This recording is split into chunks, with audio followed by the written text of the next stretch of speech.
So our speaker tonight is Beth Greer, the supernatural mom. She's a foremost expert on sustainable and toxin-free living. She's an award-winning journalist, recently named one of the top 50 health and environmental journalists to follow, and is the author of the best-selling book, Supernatural Home, endorsed by Deepak Chopra and Ralph Nader. Beth experienced firsthand the powerful benefits of holistic, toxin-free living. She eliminated a sizable tumor in her chest without drugs or surgery by detoxing her body in her home, and she found powerful holistic approaches that helped her teenage daughter overcome ADHD and addiction to drugs and alcohol. As a consultant and speaker, Beth assists individuals and organizations in creating toxin-free, holistic home and work environments and lifestyles that improve health, mood, and performance. She is the former president of the Learning Annex. A short list of clients include Google, LinkedIn, NBC, NPR, Rodale Wellness, Martha Stewart Living, Health Magazine, Prevention Magazine, and CNN. Please welcome Beth.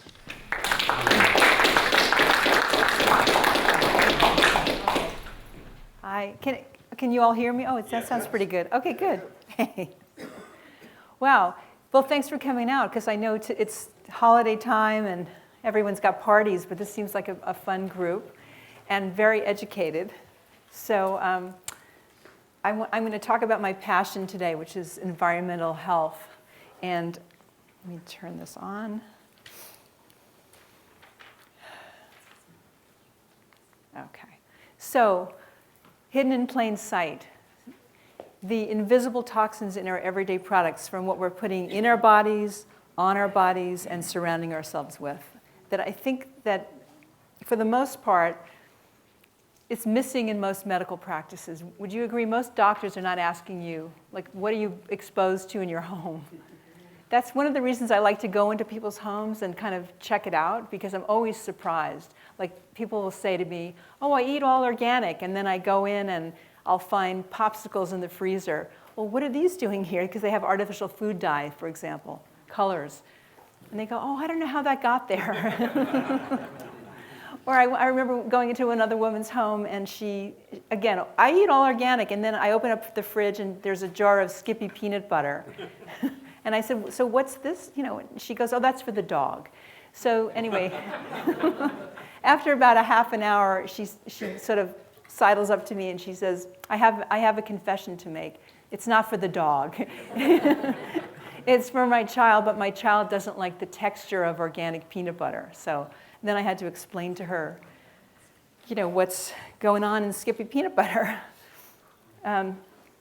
So yeah, toxins in our food, water, the things we're putting on our skin, our makeup, the indoor air, the volatile organic compounds coming off of our kitchen cabinets, for example, carpeting, paint, furniture, electromagnetic fields, and mold and mycotoxins. So I can't cover all of these, but I'm going to just cover the high points today. And when I was kind of putting together this talk, and I decided to do this a little research, and I put together a health snapshot. These are children under 18. And the numbers are really sad. 1 in 45 has autism. That was in 2014 statistics. So I don't know what the statistic is now. 4 years later, it might be 1 in 40. But 1 in 10 has been diagnosed with ADHD, 1 in 10 asthma. 1 in 9 was seriously contemplated suicide. 1 in 8 is depressed. 1 in 6 has been diagnosed with a developmental disability. 1 in 3 are obese.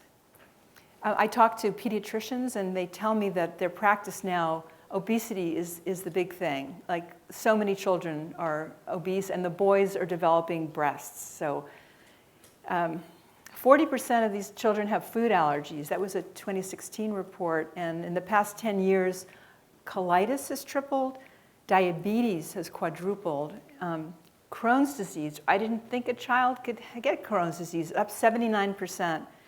And the number 2 killer for children is cancer.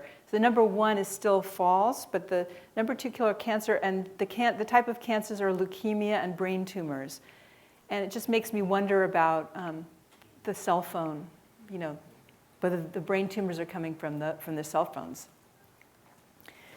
So I really believe that we are in a toxic overload, and that there are hundreds and thousands of chemicals in consumer products, agriculture industry, that this wasn't like this 50 years ago.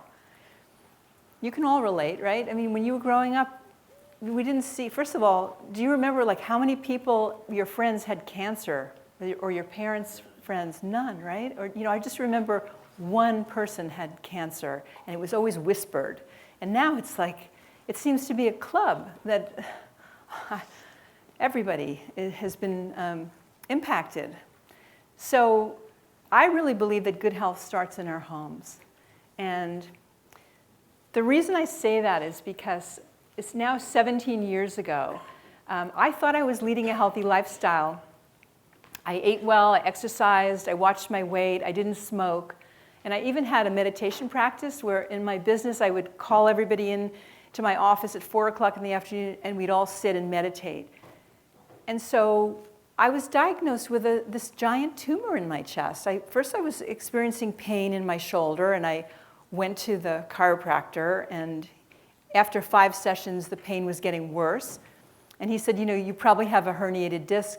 You should go get an MRI. And the MRI showed a tumor was this big. It was a schwannoma tumor, so it was benign. They did a needle biopsy. So a schwannoma tumor is a nerve root tumor, and it is very, very painful. I couldn't find a comfortable place to lie down because the nerves were wrapped around it, and it was pressing on the nerves that ran down my fingers, and my first 3 fingers were starting to get numb. So, as luck would have it, I had made a reservation at the Optimal Health Institute down in San Diego, and it's a place where they have organic green juices and colonics and wheatgrass. So I was just going down there for some R&R, and I just thought it would be good to do a cleanse. But what I didn't realize was that after just 3 days of being on this type of raw vegan juicing and giving my body a rest, that the pain started to diminish, so much so that I didn't need to have sleeping pills. So I thought, wow, that's interesting. So what's really going on here? What am I doing? And the word came to me that simplify, that I was simplifying what I was eating. And I thought, everyone thinks, oh, I eat healthy, right? So I thought I was eating healthy. But what I realized was I was eating out a lot. And when we eat out, we don't know what's in our food. We don't know what kind of oils they use. We don't know where they're sourcing their food from. Sometimes we just order fish not realizing it's farmed, for example. So I remember I was there for a week, and I came home and I decided I was going to continue this diet. And I worked with a naturopath, and he was telling me that my lymph was congested. And so I did saunas, and I did mini trampoline. I did all kinds of detoxing. And so then I thought, okay, well, what else can I simplify in my home? And I remember I had this jar of moisturizer that I was putting on my skin, and I looked at the label, and I saw like a paragraph worth of ingredients that I couldn't pronounce. And I thought, okay, this can't be good. And my background is in journalism. I have a master's from NYU, and so this sort of got me on this kick of researching. So I started researching all of the chemicals that were found in my products, my deodorant, my shampoo, my toothpaste. And I realized that this just because it's on the store shelves doesn't mean that it's safe. So I started switching out to all natural products. So I switched to baking soda for a deodorant, and it works like a charm. Coconut oil on my skin instead of the moisturizer, natural makeup. And then I thought, okay, well, what else can I simplify? And I was cleaning my countertops with Windex. Do you guys still use that? Yes, no. But it's stuff that you grow up with. You think that it's fine. And so I looked at the back. If you look at the back of a Windex bottle, it'll say precautionary statement, hazardous to humans and domestic animals, right on the label. So I thought, okay, this is not good. So I switched out to baking soda, hydrogen peroxide, and white vinegar, and that cleans really beautifully. So lo and behold, it took about, I'd say, because I was diagnosed in January, so by my 50th birthday, I remember the pain had stopped. And I was just blown away. And then 6 months later, I had the tumor scanned, and it was gone. It disappeared. So this was a huge wake-up call to me.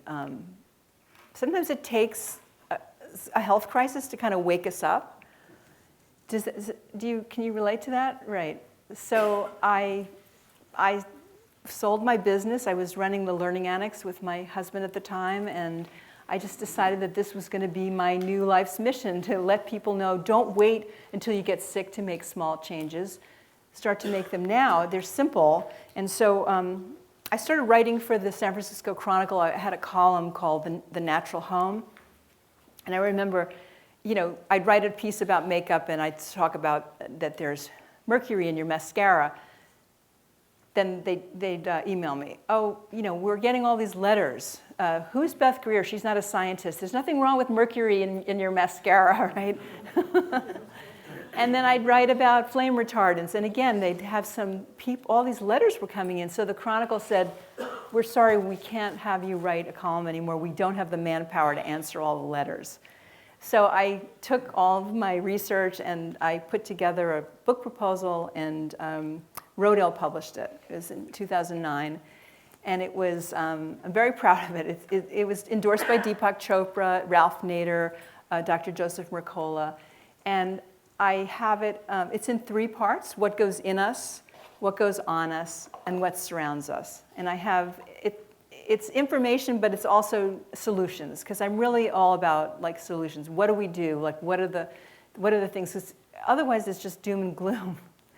So, so what I do now is I work on detecting, removing, repairing, replacing, renewing. So when I go into somebody's home, I will do that. I'll look in their refrigerator, I'll look in their pantry and make suggestions, show them, educate them, and then I'll look at their electromagnetic fields, measure those, remediate those.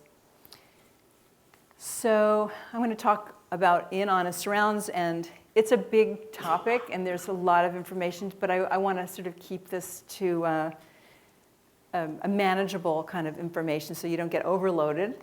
So I want to focus on food additives, because I know we could talk a lot about organics, GMOs, glyphosate. I'm sure many of you know that already, but I don't know how many of you here are aware of the dangers of food additives.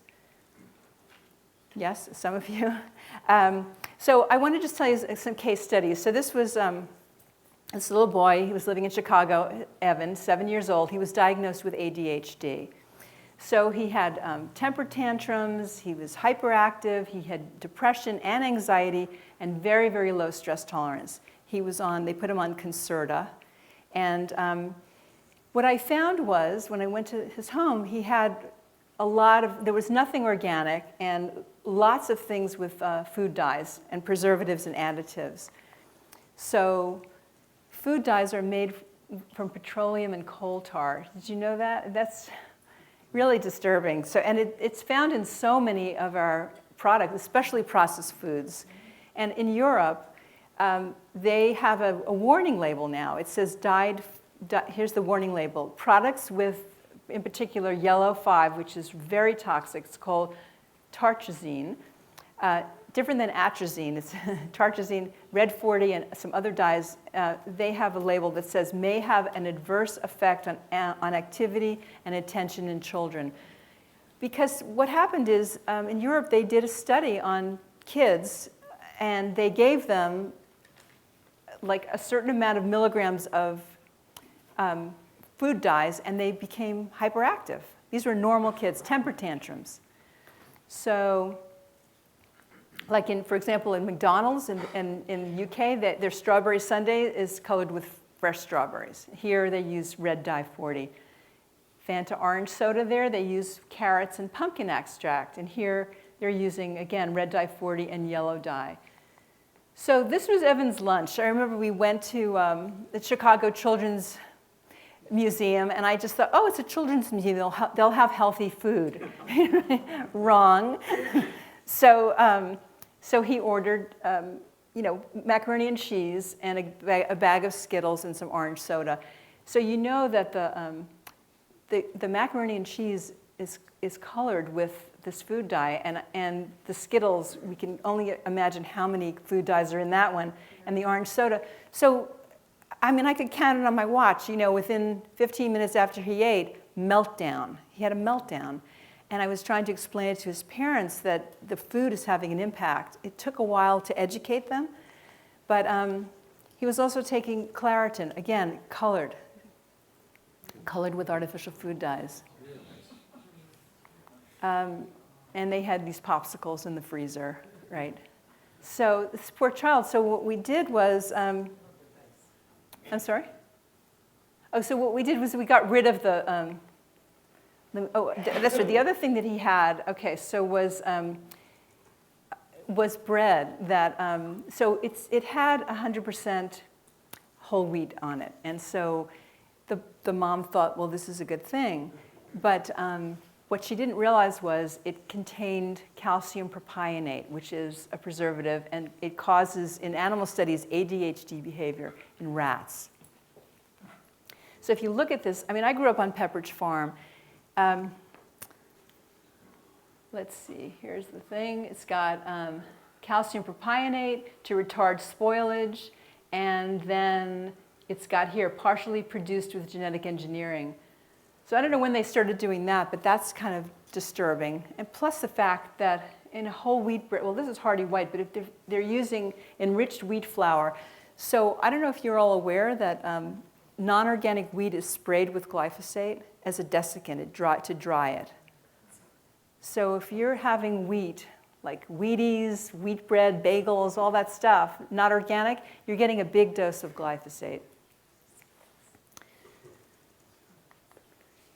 And then the other preservatives in these cereal boxes are BHA and BHT, and they're banned in Europe, the UK, and Japan, but they're sold here by Kellogg's and Quaker. And it's also found in Trident gum. So the other thing he had in his home was this Jiffy, box of Jiffy blueberry muffin mix. And if you look closely, it'll say oops, wait a minute.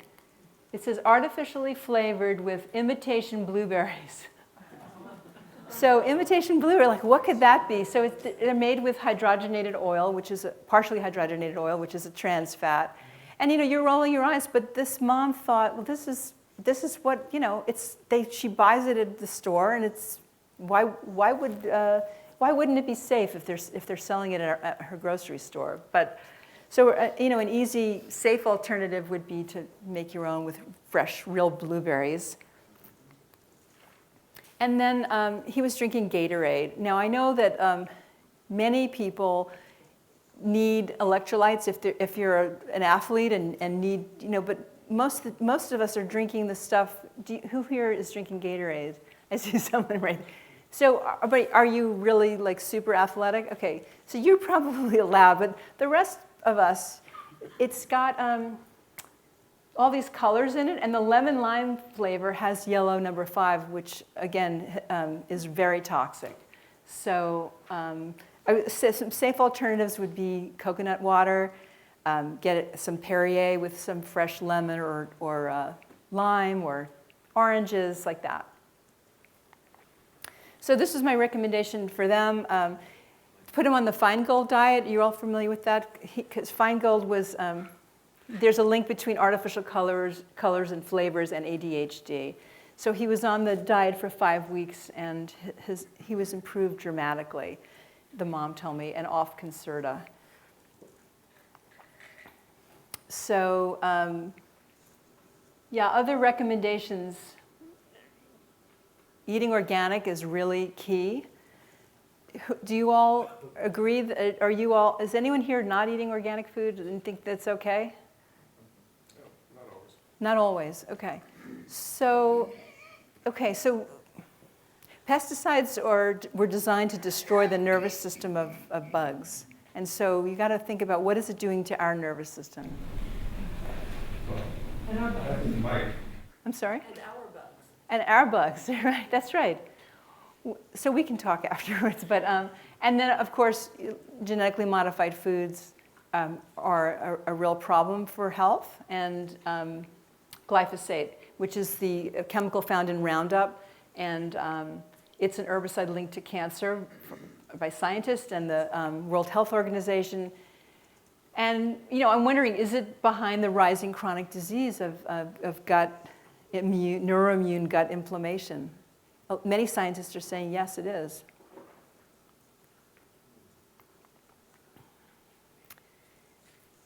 So I want to talk about what goes on us.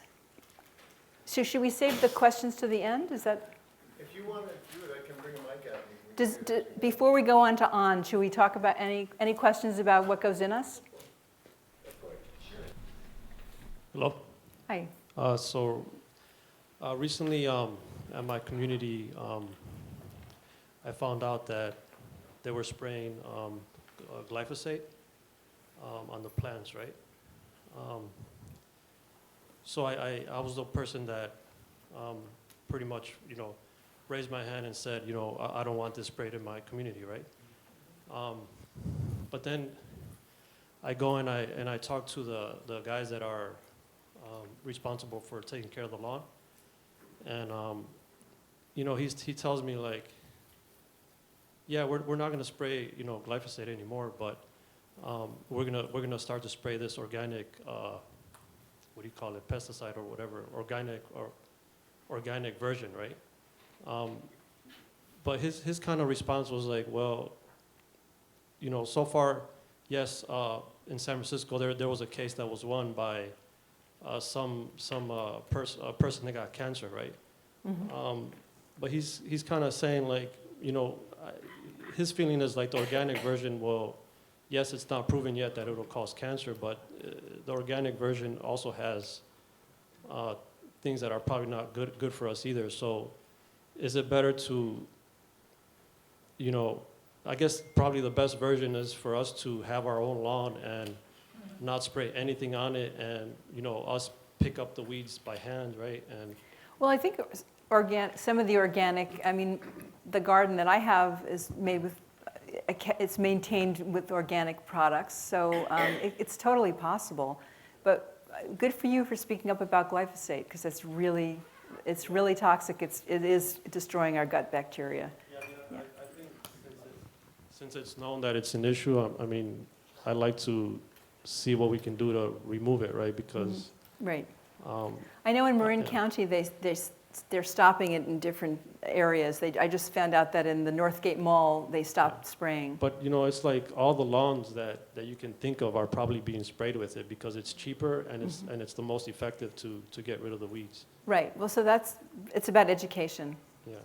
Yeah. And what he said is if we start to spray with the organic version, you're going to start to see weeds, right? Okay. Yeah. Go ahead. You can usually pull the weeds out, right? Right. But Hold on. The lawn care is probably one of the worst places. I used to go into the orchard supply. When I get to that part of the store, I'd have to hold my breath while I was walking by the aisles. Right. It's such a bad vapor load. Right. But the problem is that most people are completely unconscious to just about everything. Mm-hmm. So the fact that I asked a guy in my neighbor what he's spraying on the lawn, and of course he said diazamine. What is that? Anyway, but it's that was the Agent Orange, actually. That's right. Yeah, it's not good either. Well, and the Agent Orange, of course, is they're trying to produce it as low cost as possible, and they don't really purify it, so there's a lot of the... Right. Did you have a question? Other mixes.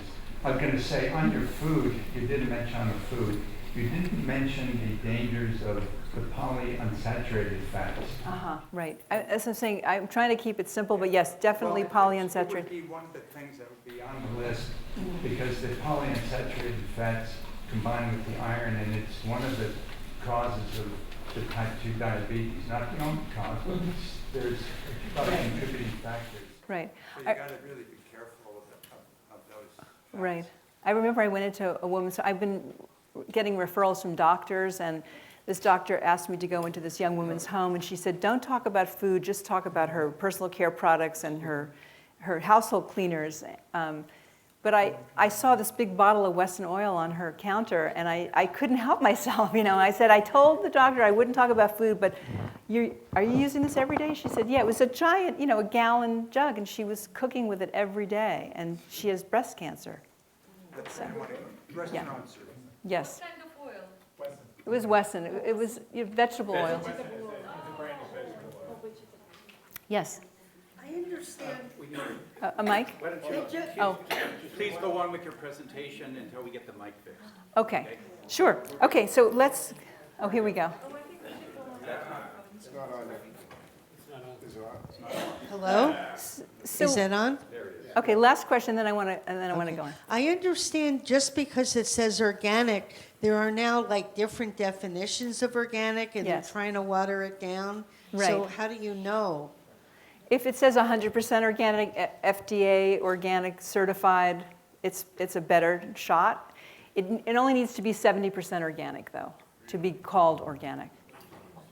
Okay, so let's talk about so personal care products and our cosmetics. So what we put on our skin matters because our skin is our largest organ. It's the largest organ of elimination, and that's how I heard some statistic about that the toxins are released through the breath, something like 70%, and the skin is part of that. It's part of the lungs and the breath. So microscopic chemicals go into the bloodstream very quickly. I was talking to Dr. James Seeberger, and he was saying that people can measure when you put something on your skin, it goes into your bloodstream very quickly and can get to your brain very quickly and cause foggy thinking and hormone disruptions, fatigue, birth defects, and 98% of skincare products have never been evaluated for safety by the FDA. That's a pretty amazing statement. Because the skincare industry, cosmetics, is self-regulated. It's not overseen by the FDA. So a manufacturer can put just about anything they want into the product. They have to wait like 90 days. Whole Foods, generally, the cosmetics are safe. But I'm talking about department store and the stuff you're buying in your pharmacies, not tested. So that's where you want to look for safe products, companies that are certified. And so I like to say there are more rules governing the chemicals we spray in our crops than we spray in our bodies. So how many products do you guys use a day, would you say? I mean, 10? 0. You said 10? 0. 0. You use 0 products. Do you not take a shower? Yeah. I use homemade soap, Oh, good for you. organic raised pig's fat and Pig's fat. lime makes really nice soap. Fantastic. No perfumes, No perfect. Good. So how many products did you say you use? I said 10. 10.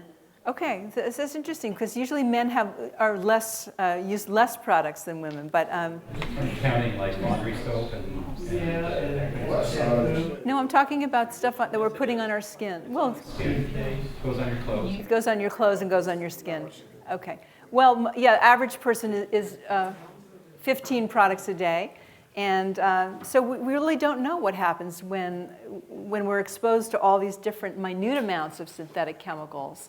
Because think about it, you've got chemicals in your toothpaste, shampoo, deodorant, your laundry soap, on and on and on. Perfume, hair products, makeup, and let's say one chemical might be tested, but they're not tested in concert with each other, and so we're just like this chemical kind of experiment, So I have another case study. This was a woman, a 58-year-old woman living in Georgia, and she had a terrible cough and nasal congestion. She was on antihistamines, she was on Flonase, on inhaler, cough syrup.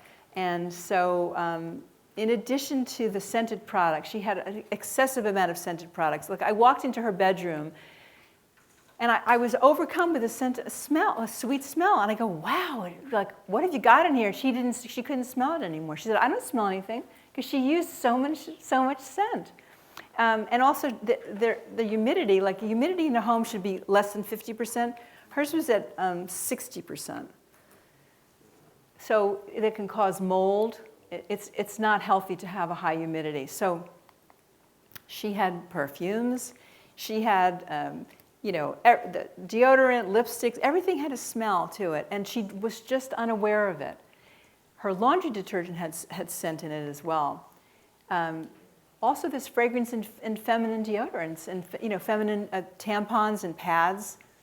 So she even had, like I remember, scented garbage bags. And the kitty litter. Anyway, so I told her to, we needed to get a dehumidifier in there, and I had her replace all of her scented products. And then I had her use a neti pot and with saline rinse, and I switched her to Zyclear, which is just saline and xylitol, and her problems went away. So such simple things. Sometimes we just don't realize that you can make some simple switches and save yourself a ton of heartache. Yeah, her cough stopped. And Here's my You installed a dehumidifier, but what do you think about like air purifiers in the house? yes, air purifiers are great. I'm going to get to those. Oh, okay. Yeah. That's surround. Yes, that's right. You're ahead of the game. Okay, good. Okay, here's another. This is this young woman. She was diagnosed with estrogen-dominant breast cancer, and she's working with an environmental medicine doctor. And the doctor called me. She wanted me to go look at what was going on in her home because she had a sense that something wasn't right there. Because most doctors just don't really know, and people they think that they're living a healthy lifestyle, but then they need a sort of a second set of eyes to come in and look. So. She had also extreme scented products, candles and air fresheners, and all of her personal care products. All of her makeup was scented.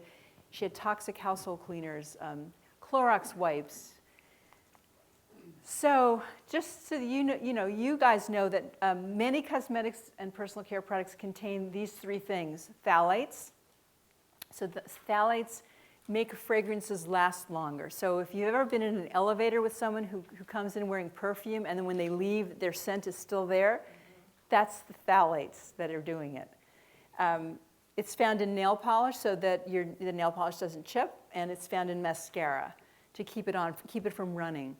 Then there's parabens. These are preservatives that are in makeup and shampoo. So you'll see things like methylparaben, ethylparabens. You want to look for that word and try to avoid it. And then triclosan. Do you guys know about triclosan? Yes. So it's in antibacterial soap and it's in toothpaste. Yes. Is this triclosan the stuff that was banned for use in hand soap because Yes. it causes cancer? Yeah, but it's in Colgate Total. So that's why I was curious. Why would they be putting it in a toothpaste? Good question. So these were some of her products, and so Tom's, it says no aluminum, so that's good, right? Because we don't want heavy metals. But what Tom's had, the second ingredient on the stick deodorant was propylene glycol. Does anyone know what that? It's found antifreeze, right? So it's a penetrator. So it penetrates the skin to get the chemicals to work better. Yeah. So this was this Colgate Total with triclosan. So my recommendations to her was we replaced all of her makeup, and I got her her healthier household cleaners, and then her candles I replaced them with beeswax, and the air fresheners, essential oils. Also, she had a lot of plastic. Everything was in plastic, so I had to replace it with glass. So this was, one of the things I told her to do is baking soda, and they have a non-aluminum kind here from Bob's Red Mill. And so you put it in a salt shaker, you put it on sprinkle it some in your hand and put it under your armpits, and it works, totally. And you don't need all those chemicals under your arms. Right? You're looking at, one of my clients was a yoga instructor, and she did hot yoga, and she was constantly reapplying her deodorant. And I said to try this, and she was very skeptical. Like, you look like you're skeptical, but she was very skeptical, and she tried it, and it worked like a charm. So it doesn't stop the wetness, but it stops the odor. Yes. Oh, hold on. Yes. So when we get you on the microphone here, why don't you acknowledge people, and then I'll make sure they get the mic. Okay. They have a question. This is sort of a in you, on you. Yes. He was talking about holding his breath in Orchard Supply. Whenever I walk into Walgreens or CVS or even Safeway, they all smell the same, and I don't know what it is. Is it the artificial scent? Scent. Yes. Or is it all the plastic off-gassing? Both. What is it that seems so toxic about that environment? Okay, so it's both. That's a good observation. So the thing about fragrance, when you see the word fragrance on a label, it can mean up to 100 different synthetic chemicals in that one word. It's a catchphrase manufacturers can get away with. They don't have to disclose. So think about that. If you have 5 different, let's say you got 10 products that you're using on your skin, and each one has the word fragrance on it, how many chemicals are you exposing yourself to every day? Right? But isn't CVS a health food store? Yeah, it's outgassing the carpets. I mean, it's pretty toxic. I feel bad for the people who have to work there every day. I mean, sometimes, I run in and spend. I was ordering something at Home Depot, a door, and I was there for like an hour and a half. And I couldn't take it anymore. It was the lights, the smells, the sounds, everything, and I just found I had to run out. I was curious why you use the word toxin instead of something like xenoestrogen, because it's more informative, and then they realize that estrogen is a cancer-producing compound, and then they really understand it. Toxin is used by a lot of people, and there's almost no information in that. Well, this is a very educated audience. If I say xenoestrogen to most people, they won't get it. But if you say it's hormone mimicking, that right. does a very poor job and Right. it causes cancer, That's then correct. they'll understand. You only have to tell them once if they have at least 2 brain cells working. Okay. But some of them have too much. Okay, I write about xenoestrogens in my book in great detail. And yes, there's a lot of the chemicals that are in our everyday products mimic not only estrogen but testosterone as well. And there's, glyphosate, they're saying now, is actually mimicking glycine. So it's getting into our cells that way. Isn't that interesting? Yes, Stephanie said it. Yeah. So some safer alternatives. I like Beauty Counter. So if you go to beautycounter.com /Beth Greer, you can look at some really great makeup. It's environmental working group certified and endorsed by Campaign for Safe Cosmetics and the Breast Cancer Prevention Partners. So I'm a big believer in safe cosmetics, and so, okay, so then 100% essential oils. So don't be fooled by the word fragranced oils, because sometimes you'll see that, and that's again, fragrance. So, and sometimes it might just say made with essential oils. So what do you think that means if it says made with? Has other stuff. Some, right. It could mean... Picture of the fragrance next to it. There you go. A picture of the fragrance next to it, yeah. It can mean just one drop. So and that goes with anything across the board. So if you're buying bread and if it says made with whole wheat, it can mean 1%. You want 100% of whatever is in there. And then I like using coconut oil as a moisturizer. It's a great lubricant as well. And I mentioned before the baking soda. Okay, does anyone have any questions before we go on to the surrounds? Okay. So laundry detergents. Yes. I just recently hit a little bit a problem with that. It probably didn't wash everything off. And it took me a long time to figure out what it was, but that's what it is. So what can you use? There's some great products. There's soap nuts. It's called soap nuts. they're these little nuts that you put it in a muslin bag and you throw it in your washing machine. And it took me years before I actually tried it because I thought this can't really work, but it totally works. There's no scent. And I have it on my website. So in my website I have if you go to bethgreer.com, a recommended products page. So everything in there I've vetted and I use myself and I know it works. And I just found out this other thing called, it's a ball, and it's got these rocks in it. So people are swearing by it. So I just ordered it on Amazon. So, but again, you don't have to use soap. And it's hard on the clothes, it's hard on the machine, it's hard on your skin. So, yeah. Okay, a question there? So, can you recommend some cookware? Sure. Because that's a big thing. Yes, so cookware, well, there's a couple of them. There's a company called Salad Master, and you can't buy it online. You have to go to like a Salad Master party, like a Tupperware party. But they're made from 100% surgical steel, so they don't leach. And another company is called 360. It's called 360.com cookware, and it's very similar to Salad Master, and you could order it online. And they're expensive, just so you know. But I bought like 3 items. A water kettle that I use every day, like 5 times a day, and then a couple of fry pans and a soup pot, and I didn't need more than that. So. Say the name again. 360cookware.com, or Salad Master was the other one. Is there any non-stick? 360. Yeah. Just an addendum to that. Is there any non-stick product that work? I haven't found any. Saturated fat. Yeah, there you go. Saturated fat. Right. Le Creuset, not so great. They leach. They all. I thought it's like I thought it's a cast iron. I know. I thought so too. I went to a demonstration at Salad Master where they take some baking soda in water and they boil it, and then you get to taste the water. And they had Le Creuset, they had all the non-stick. They all had a terrible taste, and then except for the ones that were made from surgical steel, nothing's coming off of that. What about Vision cookware made out of glass? Yeah, I know the glass too apparently wasn't the best. Yes. Well, I think the glass has lead in it. Oh, that's right. Yes, I knew there was a reason. Yes, the glass has lead in it.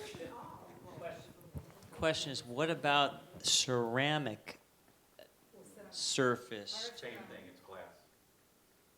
And yeah, from my research, it's not the best. So. On the glass, it's the dyes to make the color in it. If it's pure borosilicate glass, like in chemistry, it's pretty inert material. That's just pretty good. There are some glasses that are really good, but usually the Pyrex is the classical. Right, but this for baking so much. But you don't really fry. You're not going to fry an egg in a glass. Well, there is glassware. The problem with ceramics is if there's any color in it, it isn't white or crystal clear, then there's a problem. On the stainless steel, is that the magnetic or non-magnetic that's good? One of them is good and one of them isn't. I can't remember which. I don't know. I just know that this is a surgical stainless steel, so it's non-leaching. It's the kind that they use in hip replacements. Nickel comes out of the stainless steel if it's not the right kind. Right. So that's right. Yes. Do you also do such presentations at schools? I do. You do? It's funny that you asked because one of the things I talked about, the endocrine disrupting chemicals in, what is that spray? Axe body spray that the teenage boys like to wear. So I was in an 8th grade class, and I talked about, Axe body spray containing these fragrances and chemicals that impact your hormones. And I said, so you know what hormones do, right? They can make you short and fat. And so the next day, his mom called, and she said, what did you say to my son? He threw out his Axe deodorant spray. So somehow I got in, with that, but. Fat and short doesn't. Sure, you're right, there you go. So yeah, I have a 10-year-old and 11-year-old. I do all of this at home, but when they go to sports activities and stuff, and then the food they eat, it kills me. Yeah. So yeah, they need education on all of this at schools, Yes, especially. at schools, as Yeah, the teachers, I yeah. know. Well, if you know of any schools that wanted to bring me in. Yeah. Okay. I'll reach out to you. Okay, great, thanks. Okay. Yes. Hold on. Please wait for the mics. Sorry, just one more question. Do Yeah. you know about ScanPan? Yeah, I used a scan pan for many years until I discovered at this cooking demonstration that it tasted, the water, boiling it tasted terrible. So, yes. What about electric glass kettle, water boiler, it's tea kettle. It's like, for example, we use one, Breville. It looks like glass, but there are parts that are plastic. The Breville is a good company, so I think it's probably okay. As long as it doesn't have Teflon in it. A lot of these. It seems there are plastic parts. It seems that there are plastic parts. The lid is plastic. The lid is not the problem. If the water's not boiling in plastic, it's probably fine. Okay. Okay, so let's go on to what surrounds us. So I want to talk a little bit about VOCs, volatile organic compounds, and electromagnetic fields. So airborne chemicals, yeah, they're actually toxic gases. So the stuff that you smell, like the shower curtain smell and that beach ball smell, it's really a toxic gas, believe it or not. It's not new car smell. There you go. Yeah. So where do they come from? So I have a whole list here. Paint, so you want to look for no VOC paint. Wallpaper glues, vinyl wallpaper is a no-no, especially if it's in a bathroom area, let's say, because it can harbor mold. The water can get in behind it, and I've been to homes, and you peel back the wallpaper, there's black mold. So the shower curtains, it's found in bug sprays. Air fresheners, we talked about a little bit earlier, and then formaldehyde. So formaldehyde is found in particle board. So I know that a lot of the times some of the less expensive furniture, you can smell that off-gassing. That's what it is. It's a toxic gas. And then PBDEs, those are in flame retardants. So they're used in fabrics, they're used in mattresses, and in kitchen cabinets. And then the phthalates we talk about in the makeup, it's also found in plastic. It makes the plastic bendable. It's found in leather and textiles. And also the soles of our shoes. We drag the stuff into our home, and then our carpets, and then our pets pick it up, and yes. So if you're going to buy new shoes, there are tennis shoes, what do you do? What are you referring to? The soles of the shoes, if you misread it, you need to explain it more. Okay, what I meant was that we're dragging the stuff in from the street on the soles of our shoes. So I recommend take your shoes off before you go in the house. So it's not about the making rubber of, no, in the actual shoe. No. Yeah. And the second point is I when will. you say formaldehyde, I know that bamboo is a very popular product now because it's supposed to be hypoallergenic, all these other things. But bamboo flooring is, and actually most all bamboo products that are a flat surface, even a cutting board, are made with glues that contain formaldehyde to adhere the strands of bamboo together to make them an actual flat surface. What do you do about bamboo flooring? Well, thank you for sharing that. And then you choose something that's not bamboo. Yes. Are you going to talk about PCBs on cash register receipts? We can talk about that, yeah. I just feel so bad for the cashiers because they're touching them all day. Yes, so it's BPA is actually is on there. BPA. So BPA is bisphenol A. It's found in water bottles, and even though companies are now saying BPA free, Yes, they're substituting for BPS. So it's again, it's a toxic shell game that's going on. And yes, it's on cash register receipts. Now I think certain stores don't have it. I'm noticing. Some are switching. Yeah, some are switching because I'm noticing they're not shiny. If you see the shiny ones, and then I heard that if you use hand sanitizer and touch the cash register receipt, it transfers faster, right? Yeah. Like if you can scratch it with a quarter or a coin and you see a black line, Mm-hmm. then it has the BPA on it. Okay. So what? Or BPS, right? Yes. Do you know, is it possible to measure like chemicals if you have existing carpet that probably has? Yeah, I have a device. I don't have it with me, but when I go into people's homes, it measures formaldehyde and benzene and things like that. So. And is there any remedial action if you do find that it's high, or just Well, get yeah, new because- carpet, then you're in another quandary that Well, you have the new carpet? there are ways. Opening your windows is a really good thing to do. Airing things out, getting an air purifier, HEPA air filter. I'm going to talk about that in a little bit. Do you have a brand for that air sniffer? Yeah, I don't remember it offhand, but if you email me, I'll send it to you. Okay, if you leave us your email. Okay, sure. Yeah. Back to cutting boards. All cutting boards then would be dangerous unless there's just one slab of wood, because they all press together Right, different kinds of wood, and they must use glue. And I was always Yes, that's right. And also the plastic ones are not great. I used to use plastic cutting boards, but then you get the little pieces of plastic everywhere. So yeah, I buy flat wood. just one slab. One slab. Instead, yeah, because Yes. otherwise the glue.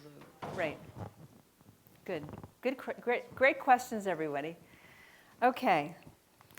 And then just pay attention again to the fragrances in your candles, in your household cleaners, and air fresheners. It's a big factor in some chronic health conditions. These are pictures of this young woman who had breast cancer. You know, I walked into her home. It was 3 p.m, and she was burning. She had 20 scented candles, and I was just like, "Would you mind blowing them out?" Because she didn't even. People lose their sense of smell around this because it's constantly hitting you. Just tons of them. So had her get a beeswax candle. So one of the things to remember in candles is that sometimes the wick, they use this little piece of metal. Have you seen that? Yeah, it's lead, right? And so in her house, she had soot on the ceiling from the lead. So you want to look for wicks that are just cotton, pure cotton. And there's a lot to know, right? Sometimes it feels overwhelming. Are you guys feeling like, oh my God, I don't want to hear anymore? Talk faster with more. Give us 5 more. Keep going. Okay, all right, good. Okay, so plugins and the aerosols, no good. Yes, he has a question here. So once you bring in your little electronic detector to sense formaldehyde and other toxins, right. Is there a way to neutralize what exists in wallpaper on a wall? Because I'm sure if it's on the wall and the glues are there, it's embedded itself in the sheetrock, and then you have a huge cleanup issue. And so is there a way to neutralize things in place without having to remove? Well, over time, I've been in homes where they just applied the wallpaper and it smelled, but over time, things dissipate. And that's why you want to open your windows, get some fresh air in there. You dilute it. It dilutes with fresh air, and then getting an air purifier. So if you have a home that nothing's changed in 30 years, is that the half-life of all these toxins? Kind of, except for the. Okay, so he's asking if you're living in a home for 30 years, is that the half-life? But here's the thing, if you have like flame retardants in your couch, that's not going away, because what it does, it gets into the dust. So it comes up and it turns to dust, it comes down. So that's why you want to be damp mopping and vacuuming with a HEPA vacuum cleaner. Like I went into one woman's home, I said, "Do you have a HEPA vacuum cleaner?" She said, "I don't know, I think so, but I don't really vacuum, the cleaning lady does." So then I pull it out of the closet. The filter hadn't been changed in like 7 years. So, you could have something, but then make sure you're changing your filter. Yeah. Hold on. Okay. Okay, let me also add another element.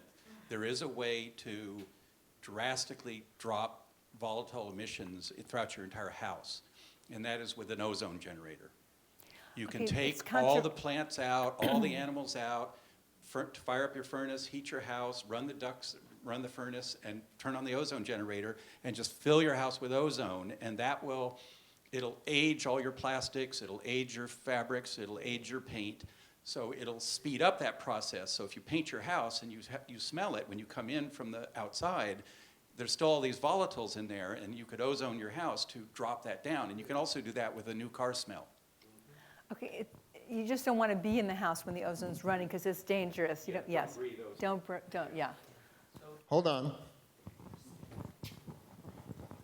So for instance, Alpine used to make these ozone generators that they sold in California until they were banned from being sold as air purifiers. But are those still valuable devices to use? Well, not on an ongoing, everyday basis.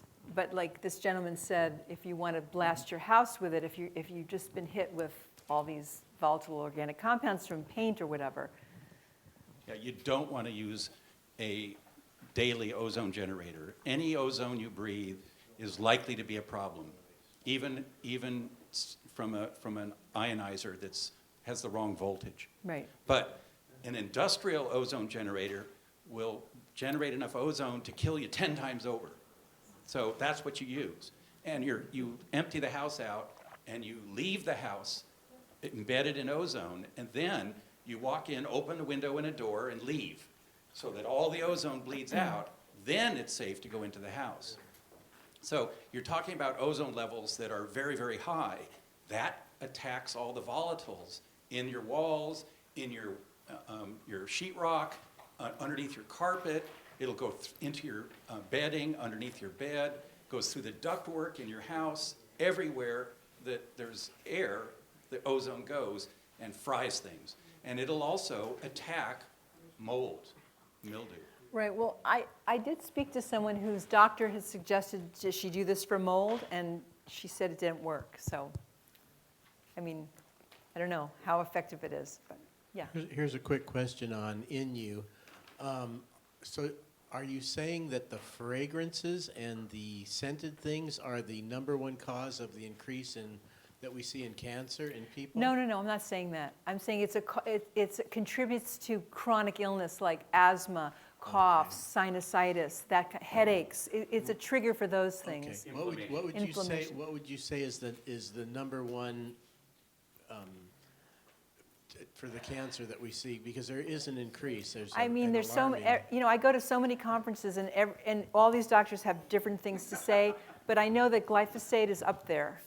Too, I'd like to say that we're trained in society here that there's a one pill or that's going to cure you, or one thing that's going to you have to look at everything across the board and try and maximize everything that you're doing, because it's never just one. It's never just one thing. Absolutely. Also, a note on the toxin stuff there.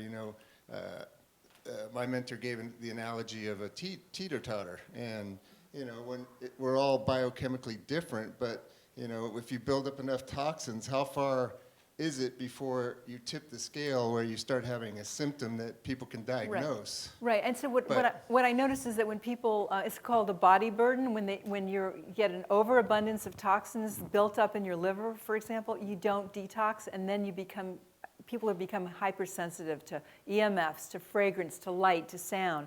And once they detox and get their bodies back in alignment, they're not as sensitive anymore. Yes, you had a question. What about termites?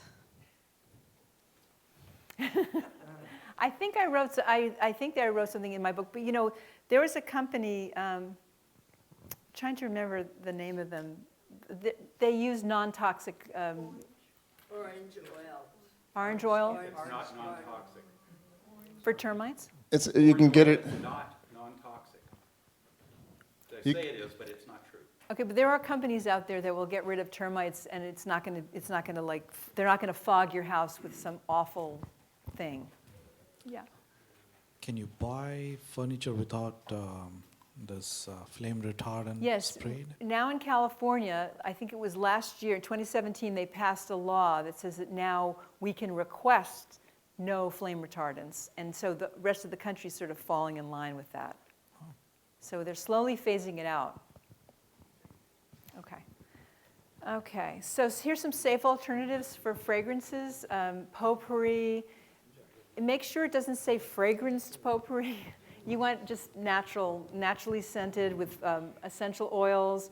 And then I like to just put a pot of, cloves and lemons and apples on the stove, and it just makes a lovely fragrance. Grow some rosemary in your garden. Oh, there you go, rosemary, roses. So yeah, these were Clorox disinfectant wipes. She was using that, and Pledge, and Lysol. She had the lavender sweet vanilla hefty bags. Like, why are they doing that? It was really like toxic. Tide Downy, and then Bounce of these fabric sheets. Those are really bad. Right, those brighteners and whiteners. Yeah. Right. Please wait for the microphone if you want to make a Okay. comment. No, I repeated it. So yes, you have the microphone. Actually, I had another question. So coming back to the increase of cancer in kids, I think someone hinted on that, especially, what did you say, brain cancer and leukemia. Leukemia, yeah. Is there, what especially is responsible for that? I was just, this is just my own surmising that the brain tumors are coming from the cell phone use. I don't know what the leukemia is coming from, but I have a feeling within the next 5 years, a lot is going to be revealed, particularly around glyphosate and genetically modified foods, because the pediatricians that I work with have been telling me that when they get the kids off of GMOs and on organic food, their tummies heal and their brains heal. Their behavior changes. So. Ardell in Sweden's done studies that EMF exposure cell phones increases the risk of glioblastoma and acoustic neuroma. I mean, Suleiman did studies. You put a cell phone on a pregnant abdomen, this brain changes in the offspring. You put a cell phone near the boys, and the sperm won't, are dysfunctional and fewer. I mean, both EMF and glyphosate will disrupt the blood-brain barrier, so creepy crawlies get in the blood, disrupt the gut, and we've all heard how important the gut is, and interfere with intercellular communication. Big problems. The other thing that I read by Dr. Klinghardt is that EMFs can make mold proliferate. So if you have mold in the house or in your body, it grows faster when there's a high incidence of electromagnetic radiation.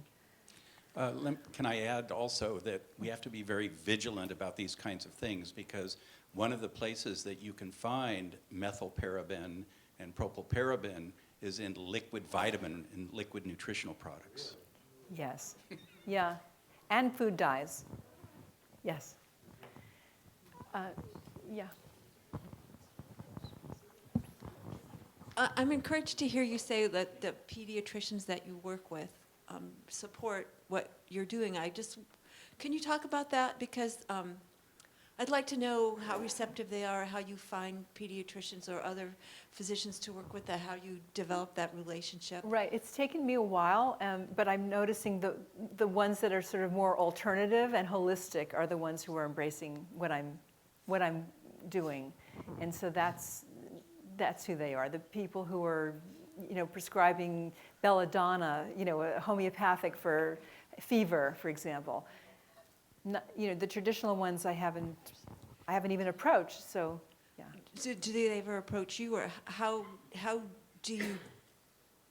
Yeah, how does the connection I'm happen? a really good networker, and so I meet people, and one thing leads to another. And then when I spoke at the American Academy of Environmental Medicine just recently, I met a bunch of doctors there, and first they were like, well, who are you, and what are your credentials? And because I was the only one who didn't have an MD, PhD after her name. And then after I spoke, they were like, oh my God, we really need your work. And so all of a sudden, it's like I'm getting recognized for this because I think they recognize it's important. Yeah. Thank you, Steve, for mentioning the vitamins, because when my clients come with a shopping bag of Kirkman vitamins from Costco and also all the ones from CVS, the Centrum, the pharmaceutical companies that are making supplements, they contain 25 chemicals, excipients, and binders that are really toxic at a minimum. Yes. And so I really recommend that people look into different brands. I'm sure you've Pure encapsulations. That Pure doesn't, encapsulations is great. That's what I use. But yeah, I went into a woman's home and she knew she was low in vitamin D, so she got a Kirkland vitamin D. And I looked at the label and I showed her it was made with cottonseed oil and it was GMO, corn cottonseed oil. And I pointed it out to her and she's like, well, what should I do? I said, well, there's other vitamin D that you can get without any of that. So she didn't know. But people, they go to Costco, they think it's cheap, and they're not realizing that they're taking it in every single day. So it's doing more harm than good. Yes? What do you think of Swanson's and Puritan Pride products for vitamins and I think supplements? Swanson's a good company. I've bought Swanson products. I'm pretty sure Puritan Pride as well. Yeah. Okay, so here's some safe alternatives for cleaning products. I talked about vinegar, white vinegar. So I clean my wood floors with like a cup of white vinegar in a bucket of water. It's great. It smells a little bit, but then the smell dissipates. And then baking soda and hydrogen peroxide. I like Bonami instead of, because Comet was ranked the #1 most toxic household cleaner by the Environmental Working Group. It's got like over 100 different toxic chemicals in it. Comet. So I like Bonami, and Bartender's Friend I think is good. And then there's, this is Dr. Bronner's South Suds. A little bit goes a long way. So my recommendations are to get a good quality HEPA air filter. You can get the GPL tox test, so it measures all, so Great Plains Labs. And your doctor, if your doctor can't order it, I have a relationship with a lab, I can help you, but it'll measure like 179 of the most common chemicals. And then use a wet or damp cloth to clean your surfaces, because that's the chemicals in our home ends up in the dust, and so you want to clean that up. We talked about opening windows.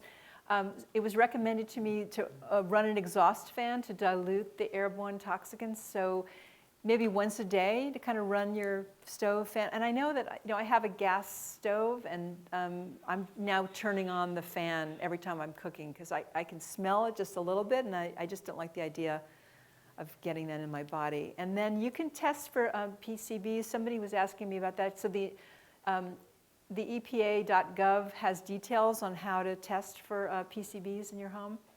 And then again, watch out for fragrance. Yes? It says that you use a wet or damp cloth to clean surfaces. I told my husband, just when every time you dust, you have to use wet or damp cloth. He said, what's the reason? Well, now you know. The reason is that you want to pick up the dust. You don't want to just fly it around. It's just going to settle someplace else. You want to get it and then dispose of it, wash it off. So I want to talk about EMFs. So our cells communicate electrically, and so with electromagnetic fields from our phones, Wi-Fi, the cell towers, the clock radios, portable phones, they mess with and interrupt our system, and it can suppress our immune system, and it also disrupts sleep. So this is my favorite story to tell, because this was just so eye-opening. This little boy, 11 years old, and the mom called me, and she said, my son wakes up with headaches every day, every morning for 2 years. So she took him to several doctors. He had a brain scan, and I walked into her home, and she used vinegar, baking soda, shoes were off inside the home, all organic. I'm thinking, what am I going to find? There's no scent. So he had giant air purifier right next to his headboard. And I have this gas meter, and I measured it, and it was a huge field. I mean, it should be like 1 or 2. This was at 60, right next to his head. And I said to the mom, why do you have this so close to his head? And she says, well, he has grass allergies. And I thought the closer, the better. He'd breathe easier. So we just moved this unit 10 feet away because the field dropped off dramatically. And then she called me up in tears the next morning, and she said, this is the first morning in 2 years that he woke up without a headache. Do you think I gave him a brain tumor? She asked me. And it's like, no, he's fine now. But sometimes it's just a simple thing to start paying attention to the electronics in your home, and are you sleeping next to them? So I went into one home, and the baby, it was a crib, and then on the other side of the wall, they had their Wi-Fi router. And it was a huge field.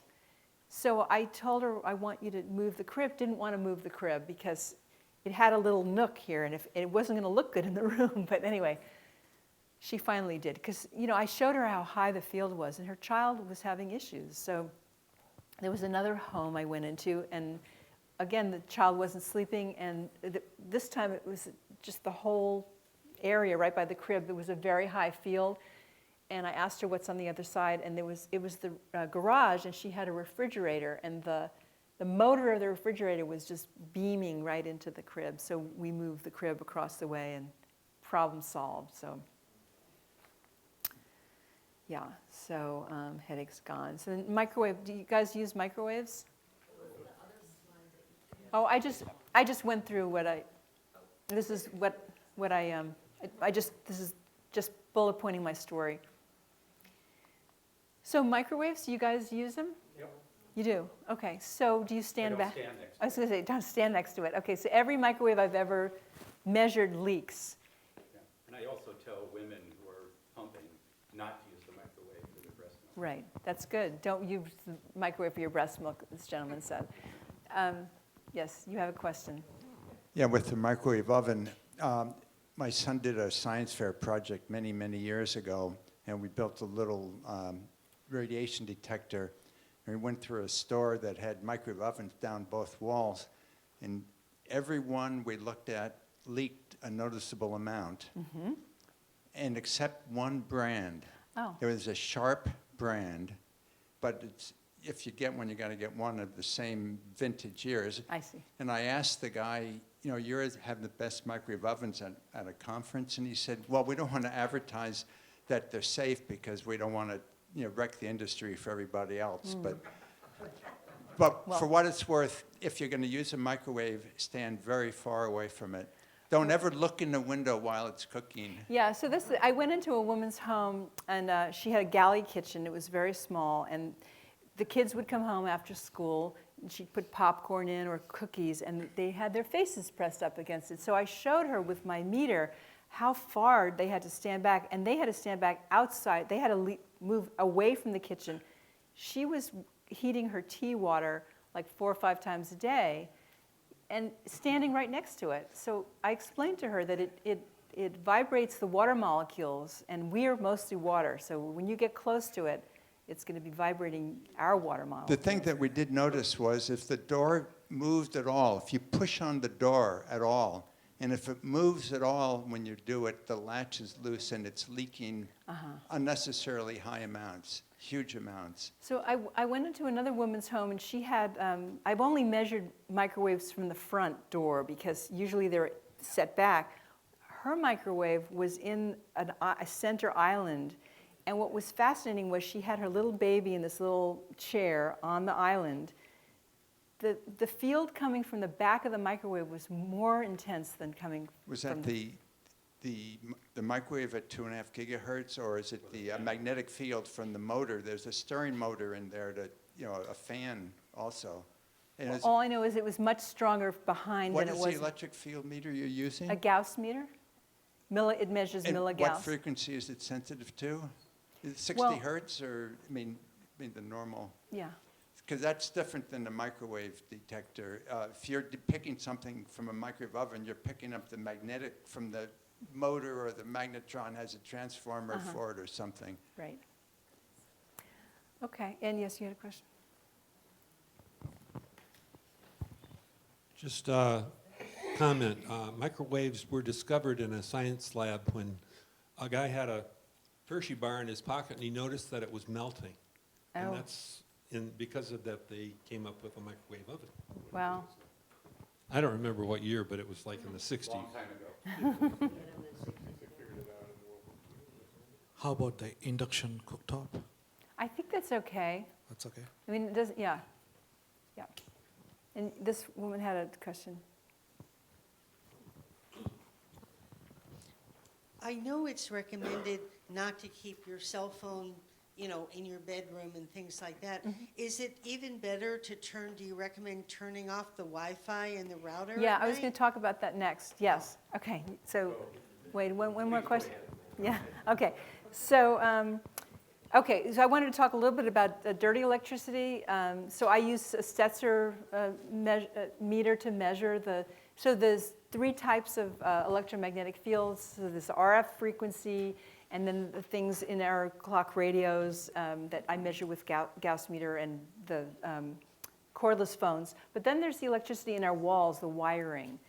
And what I found was using these green wave filters, it mitigates the dirty electricity. And so the whole house is calm. And so I bring them with me when I travel, and I put them in my hotel room because I usually have trouble sleeping in a hotel. But when I put one of these in, it sort of calms everything down.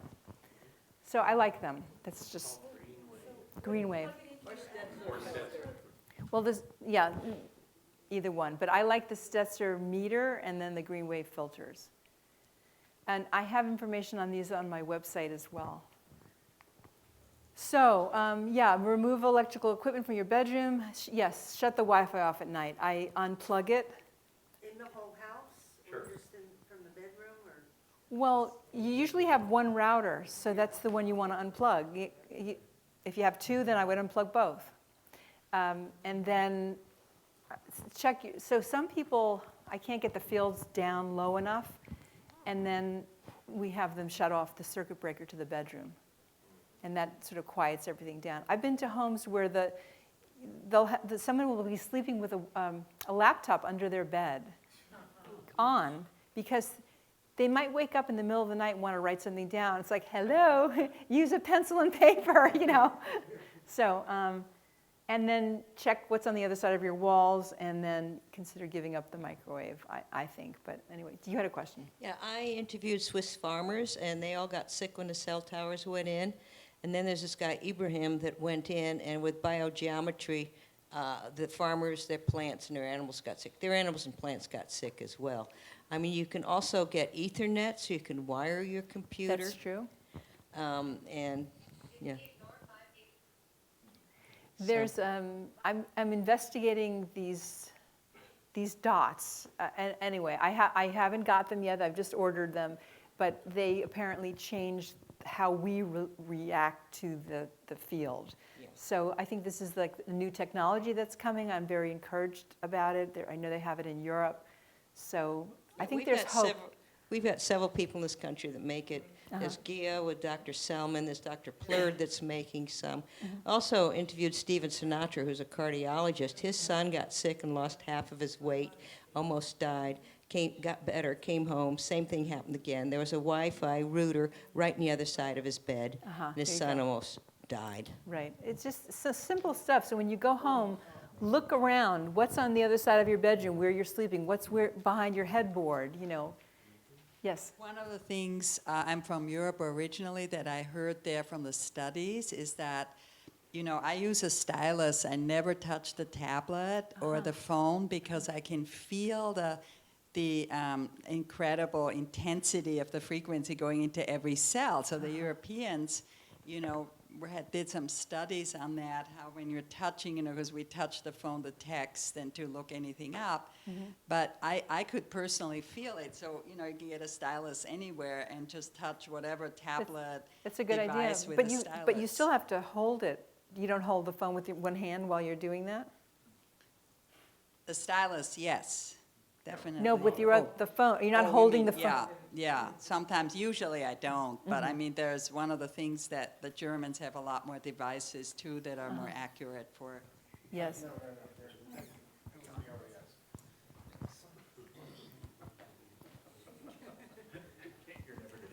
If you go to Dr. Mercola's website, within about 3 or 4 months ago, I forget exactly, he did a major video and a write-up on electromagnetics, and evidently magnesium is something that's a silver bullet to prevent damage to the cells. Taking extra magnesium?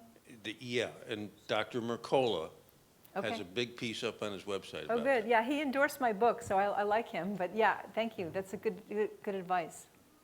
Magnesium, we tend to be magnesium deficient in my readings, and I discovered, so I'm taking extra. So, okay, good. Hello? The magnesium? SRT, it's a sustained release one. Can't remember the brand. Citrate Oh. Glycinate, malate, flexinate. Don't remember, I just, a lot of, yeah. Did he recommend a certain kind of magnesium? No, but evidently it has a number of different effects to protect the cells from what's going on. That's good. Yes, okay, yes. Yeah, I looked into the green wave, but I wasn't clear on whether the green wave also protects you from your neighbor's Wi-Fi signal. No, it has nothing to do with Wi-Fi. It's just the wiring, the dirty electricity in your walls. So there's nothing you can do about the neighbor's Wi-Fi? You could ask them to turn it off at night, maybe. It's far enough away. Yeah, yeah.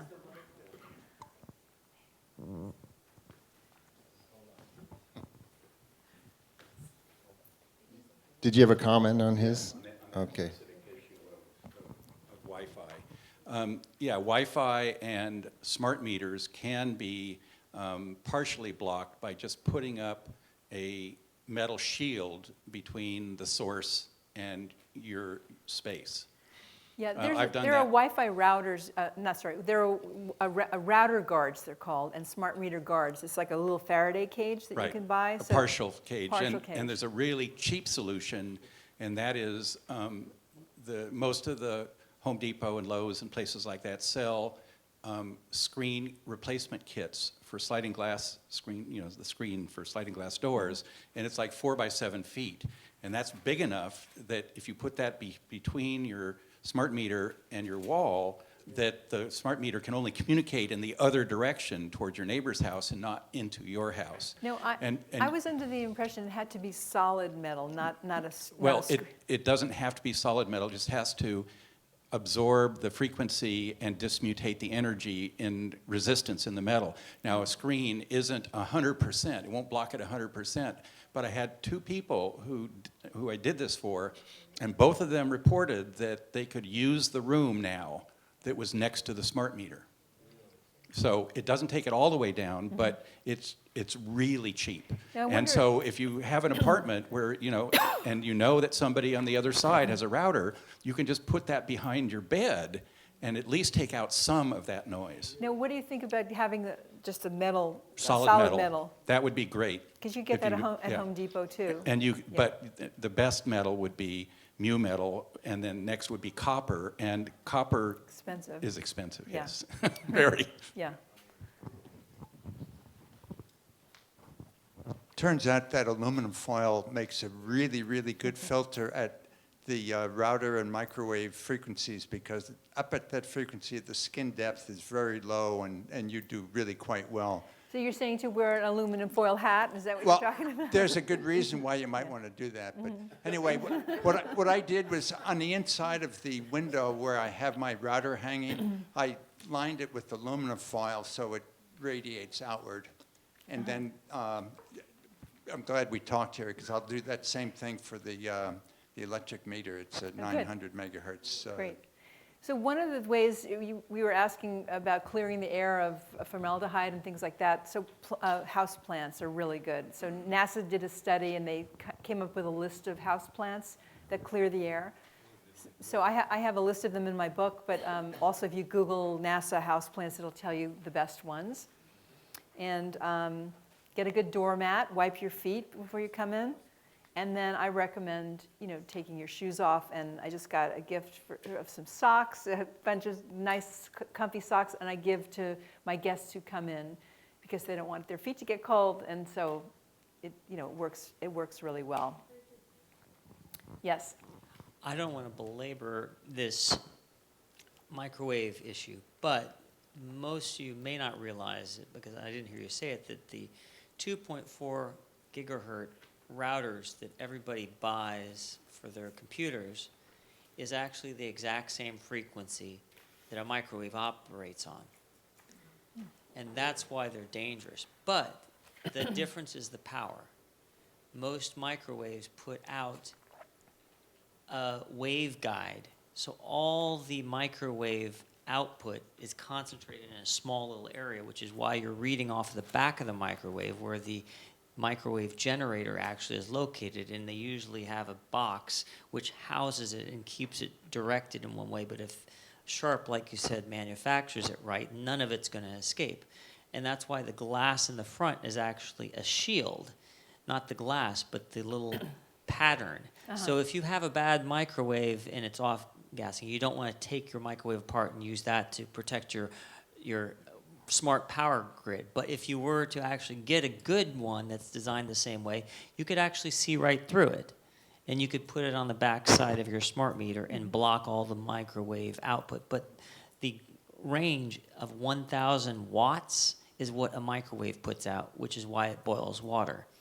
But you'd have to get maybe 2,000 Wi-Fi routers and put them together to boil water. That's why it's less of a concern, because those routers actually put out at most 1 watt of power or 0.1 watt of power. And that's not to say it's not dangerous. I want to address that because I have an RF meter, and when I get close to the router, it's really high. And I went into this woman called me in. She wanted me to check her bedroom and stuff. And then I went into her husband's office, and he was sitting there, and his router was literally up here at ear level, a foot away from him.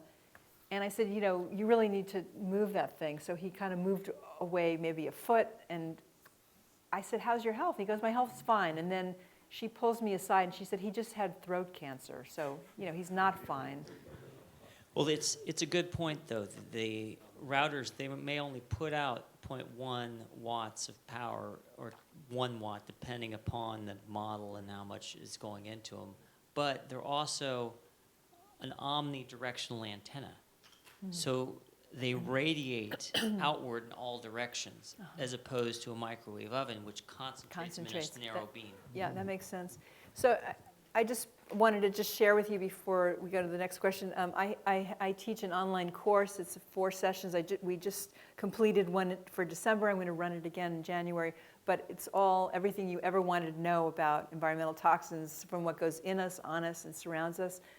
And then I spend 2 sessions on the kitchen and then 1 on cosmetics, personal care products, talk about endocrine disruptors, and then talk about what's surrounding us, carpeting, wallpaper, electromagnetic fields. And then the last session I had was, I had a panel of doctors talking about the impact of toxins on our immune system.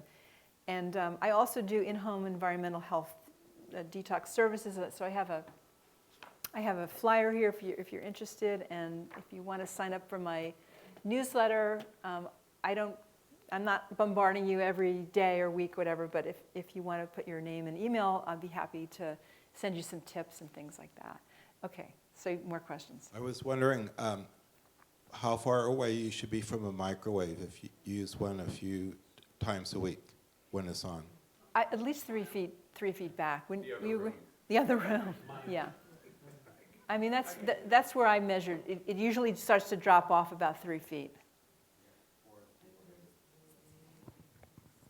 And after the microwave is off, like people say it's leaking, does it continue even No, after, or does it dissipate? It's just when it's on. And so, should you open a window? It's just fine. No. It has nothing to do with. It's not in the air. It's the electrical. Oh, okay. Yeah. Yes, I just wanted to mention that routers are really serious in the biomedical, electrical building. You know, people that do these inspections see a lot of people who are smog sensitive to routers, and most people usually have a router sitting right next to the desk where they're working on their computer, and the microwaves are shielded, the routers aren't. And like one of the things that they said is just putting a cage around your router doesn't do that. That blocks the Wi-Fi if you have wired connections. But like one guy was having a lot of problems with his daughter who was using you know, her iPad all the time and getting very sick. And so the guys came back to re-inspect, and he said, well, look, his daughter was still sick, and he said, I moved the router into the garage. And he says, yeah, but your daughter's still sitting in the den with the iPad on her laptop, on her lap. And that iPad is producing as much Wi-Fi energy as that router is. So every phone, every device that's Wi-Fi enabled is putting out that power and is a danger. Right, and imagine, like, I was on a plane, you know, to New York, and it was like a Wi-Fi enabled plane, and I was just thinking about it. Everyone had their tablet, phone, whatever on in this little metal box, and I'm thinking, oh my God, this is, I can't wait to get off of here. What? The aluminum foil hat, there you go. Another business idea. Yeah. But, you know, Victoria Dunkley, MD, wrote a book, and I can't remember the exact name of it, but she talks about putting kids on a 4-week screen fast, and she's reversed bipolar disorder, ADHD, all that, just getting them off of their We turn it off in our house electronics. all day and night. Just Good. wire everything. Good. Yeah, Yes. I've done that too. Ethernet everywhere. We even went out of the basement, up the side of the house, into the attic, and then down into the upstairs rooms in order to do that. What do you do with the iPad? Oh, they still do that, but I don't. I'm one of those rare people who actually doesn't own a smartphone or a cell phone. Devices that you can hook into your Hold on. let me take that. Just to give you an idea of why I'm so anal about the microphone is we get complaints from people of our recordings afterwards, and they go, why is the audio so bad? Because we can't get you guys on audio because everybody speaks without a microphone. So that's why I do this. So are you finished, or? Okay, thanks. So coming back to children's room or infants, so most people now have those monitors and then even sleep machines and all kinds of things. Yes, baby monitors are not great. I mean, and definitely they shouldn't be placed in the crib. I mean, Yeah, baby and what monitors, about those sleep machines? They all, make any music. electronics in your bedroom is not a good idea. Sorry, sound machine. Well, that depends. I would have to measure it. Just like some air filters have no field, and this little boy with the chronic headaches, his was very high, and I don't remember what brand it was. Has to be measured, okay. Yes. But those baby monitors should be put far away? Yes, Or, and then, so if the router is, for example, downstairs and the bedroom is upstairs, is that far enough away? Well, distance helps, but can you turn it off at night? Because see, when you're sleeping, you're healing, and that's when all the detoxification takes place, and that's when you want to get really good sleep. And if you're not sleeping deeply, and having your Wi-Fi on could impact your sleep. But then if you turn it off and then you turn it on again, everything has to be reset and recalibrated. And You know, I haven't found that to be the case. No. Yeah, it takes about 4, 5, 6 minutes, and then everything comes on. Yeah. I think people are concerned about that they're going to have to re-log in or reboot, and no. Yeah. There's a question before about how far you should be from the microwave oven. When we first built these little meters at Hewlett-Packard, there is a microwave oven at one end of the lab, and about 60 or 80 feet away we were getting a reading. So depending on the brand, depending on the style, you don't want to do it unless you test it. Yes. If somebody says you can go 3 feet or 5 feet, you say, okay, fine, that's good for you, but it's not good for me. You were saying earlier how when you go into a house and there's a lot of fragrances that people are numb to it, they don't even notice. I think the same thing is true for electromagnetic radiation. Absolutely. We just, it's the environment we live in. Right. But this was years ago, but I was on the East Coast for a family vacation where people came from all over the country, and there was a hurricane that knocked out the power for days. Didn't it feel good? It was absolutely Yeah. incredible how we Right. felt, and Yeah. actually we played cards by candlelight and we talked, Right. and it was the most enjoyable Yeah. time ever. You know, my first experience with that was back in the 60s, and I lived in New York, and there was a blackout, and I just remember when the lights went out and all the power went out, I could feel my whole system kind of like. Exactly. And then it was in the day, and everything came up, and the hairs on my arms just stood up, and I thought, oh, the power must be on. And that was the 60s. Imagine what's going on now with, you know, everyone's got plugged in. Yes. Hold on. There's a lot of people asking questions. Okay. So bear with me. Let's see, who is next? I think Steve was. You handed me the microphone and I took it away. In terms of the issue of smell, the idea of becoming desensitized to it is one that's just a property of the nose. The nose stops smelling things that are constant.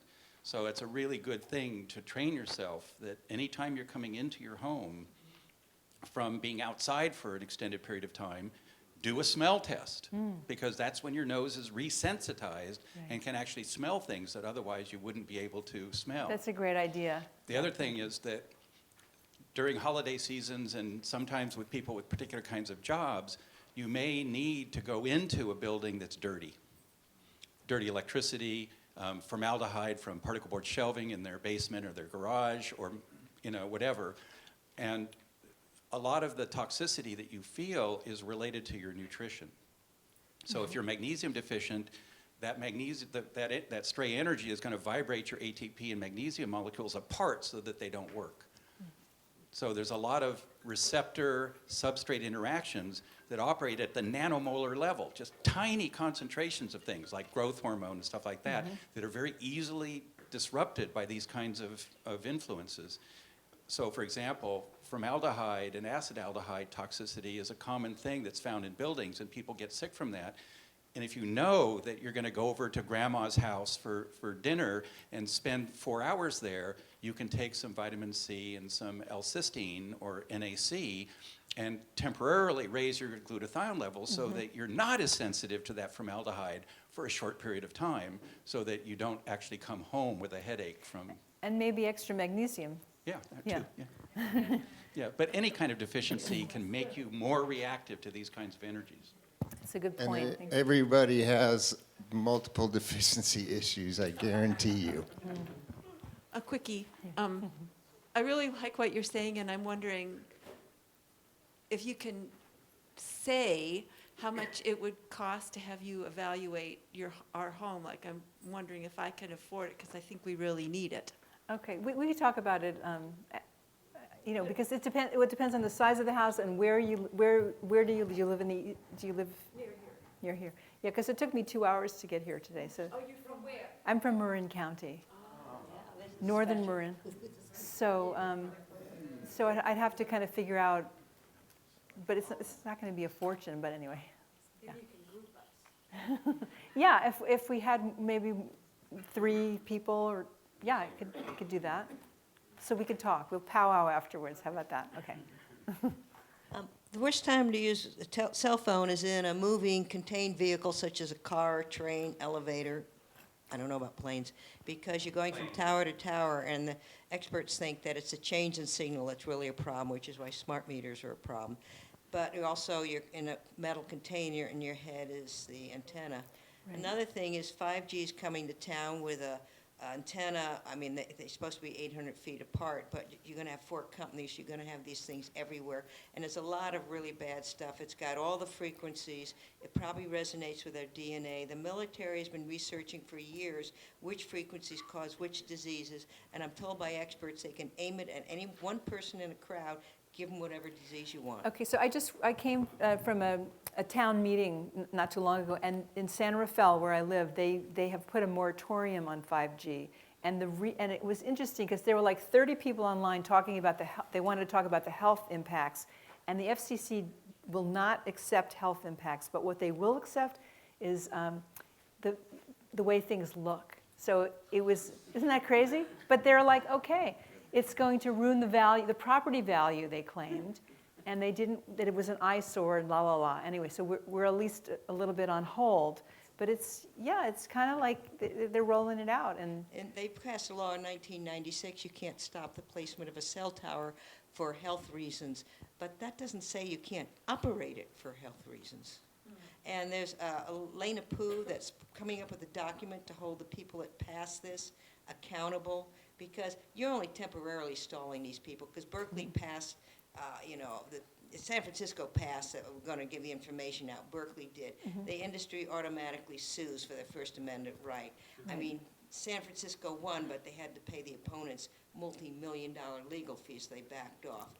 I mean, they've got some other plan. They're coming in through the sides. yeah, I think there's a lawsuit that's pending in Connecticut now.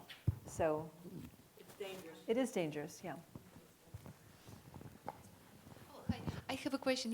There are electric pads, like, for your body, like you plug it in and it's like heating some parts Heating of pad, Heating pad. Yes. How bad are they? Like, are they dangerous? Yeah, they're not great, no. And I would get, they have made from grain, like little sacks that you could put in a microwave. That's the only reason I... No, I know, but I would say I wouldn't use electric heat. Like some people said that, yeah, rice. Rice in the microwave. Right. And if I don't open microwave, so how do I keep those? Maybe rice in the oven, I don't know. You burn the fat. You burn, yeah. Salt in socks, I got. Well, put a Stetzer filter between. Hold on, Steve. Oh, no, but if she's putting it on her body, it's still getting... Well, the 60 cycle, but the dirty electricity comes through the wire right. and broadcasts out of the entire grid of that. So at least handle the dirty electricity stuff. Yes. You can't do anything about the 60 cycle for an electric blanket. Right. But if you want to heat your bed up with an electric blanket, heat it and then turn it off when you get in, just so it's warm. It's just a small heating pad. Yeah, I know. I would avoid it. Yes? So I heard if you put a cactus just next to your computer, that will help. A cactus? Cactus. That is the first time I've ever heard that. Succulent or cactus. I'll have to do some research on that. Thank you. Another question is, how can you prevent your neighbor is smoking in the next near your backyard, but I have to open the window, so I don't know. Is there any law I can tell them not to smoke right outside of my window or anything like that? I don't know where do you live? Smoke. They were smoking in their backyard, but they just faced my window. A HEPA filter? Yeah, but she's outside. She's saying that it's outside. A fan. You could ask him not to. I don't know. Ask him to just blow smoke the other way. Neighbor. The neighbor, yeah. But first of all, you're very patient. This is a different kind of tough crowd, right? It's fun. No, I'm having fun. I have It's a good. larger question. Yes. And it's hard to say. To what extent is it sensitivity that somebody has, or is it the stuff that they're sensitive to? So in other It's words, if you both. have a house, yeah. It's both. What's your and- sense as far as? No, because what I said earlier is that when you create a toxic load in your body and your liver is challenged and you're not detoxifying, or if you have MTHFR, you can discover that on 23andMe. If you have a homozygous, whatever, MTHFR gene, you don't detoxify well. So then you're going to be more impacted than another. So I went to someone's home, they had mold. One person was sick, the other one thought she was a hypochondriac. So everyone's different. Only 25% of people are mold sensitive. It's not everybody. So that's it. But if you keep your body moving, if you need to be sweating, like saunas are great, exercise, making sure your elimination's good, up your glutathione level, like he said, magnesium, all that. Just keep it flowing. Everybody should be doing saunas once or twice a week. Yeah, drink purified water. There's a great water filter that I love, Alcaviva, and they're having a sale until January 2nd. So on my website, I have a whole list of recommended products, and I've used this water filter now for 2 years, and don't need to change the filter in it yet. So, I mean, that's pretty good. And it Alka-Viva. Ka. And so, and it also, it imbues the water with H2, hydrogen, micro molecules of hydrogen, which is good for detoxification too. Okay, I have 2 questions. One, since you were just talking about mold, is there any way, if you smell mold but you don't see it, is there any way to figure out where it is so you don't have to knock down every wall to find it? Well, first of all, if you smell it, you've got it. Yeah. And second of all, I've got a certification in mold remediation, but I don't go in and remediate, but I wanted to find out what's going on. The main thing is to find out the source, and you need to get a professional in there to figure it out, or you, because if you have a leak, if you don't fix the leaks, a lot of people sort of deal with the area, but then the mold will come back if you don't find the root cause of it. And it's just like root cause of disease. If you don't find the reason, the cause, then it'll come back. Right. Okay. Also, there are a lot of products out there coming out that you stick it in your car, you stick it on your TV and on your microwave to help mitigate the dirty electricity. And things you wear around. Right. Is there any validity to that, or how do you know which ones really I work? know, it's really confusing, but I'm doing research now on this one product that the scientist she has a PhD, she said she was miserable for years, and she discovered it in England, and it's changed her life. And anyway, so I'm going to try it and see how it feels. What device? I don't remember the name. It's called Mini Dots. I'm sorry. Yeah, Elizabeth. You know her? Yeah, I know her. And? What do you think? just have to look up Dr. Hold on. What do you- Oh, okay. I just saw her a couple of days ago. Her name is Dr. I think Elizabeth Plurd, Plourde. Look up her website. She's also done a lot of work on sunscreens. But Dr. Selman's got a Gia product. I mean, Selman's got a radio show, What Women Must Know or something. And those are, a lot of people are doubters, but you can't measure this with your Gauss meters. You've got to do kind of energetic testing to see if it helps your energy how field. it feels, right? And I know some people swear by Gia. yeah. So it's the hardcore scientists like Dever Davis will put their nose up. Right.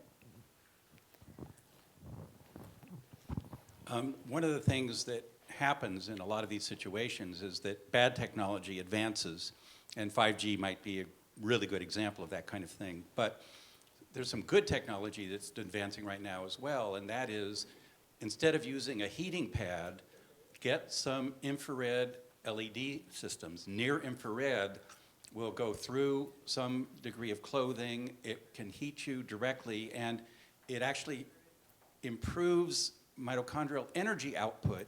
At the same time, it warms you up. So it has a therapeutic effect. It may also mitigate some of these other kinds of environmental insults. And even though they're fairly expensive to capitalize, they're getting cheaper and cheaper all the time. Right. And what I wound up doing was buying a Beamer, and BEMER. So it's expensive, but it's a medical grade device, and it increases the microcirculation. And when I saw the videos of the blood flow, I just said, okay, it's worth it for me. And so, yeah.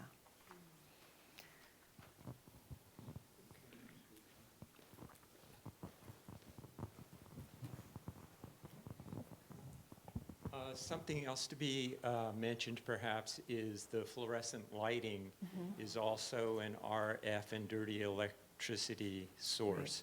I mean, we thought we were going great from incandescent to fluorescent, but it's really much more dangerous. Yeah. And all the bulbs contain tremendous amounts of mercury. If you break one of those things, be super, super careful not to get in contact with it. Yeah. And even the new LED bulbs are very dirty too. Mm-hmm. Right, the dimmers, right? I should mention I came across the work of Jack Cruz about blue light. And it's not just about not going to sleep, it's about all sorts of other compound consequences of blue light on the hormones and this, that, and the other. So do you wear blue blockers? I got a pair of those, yes, and I got the app that you can do on the computers and the cell phones. Right. But the man who's done the most research and has all sorts of stuff on the web about this is Jack Cruise, like a cruise ship, but with a K. Ah, okay, good to know. And he's done a lot of work that pivots off the guy who discovered the importance of the electron and the Krebs cycle and stuff like that. Yeah, on the cell phone, it's called night shift, and it'll start to turn your screen amber rather than blue, and same on your computer, f.lux, f.lux. Yeah.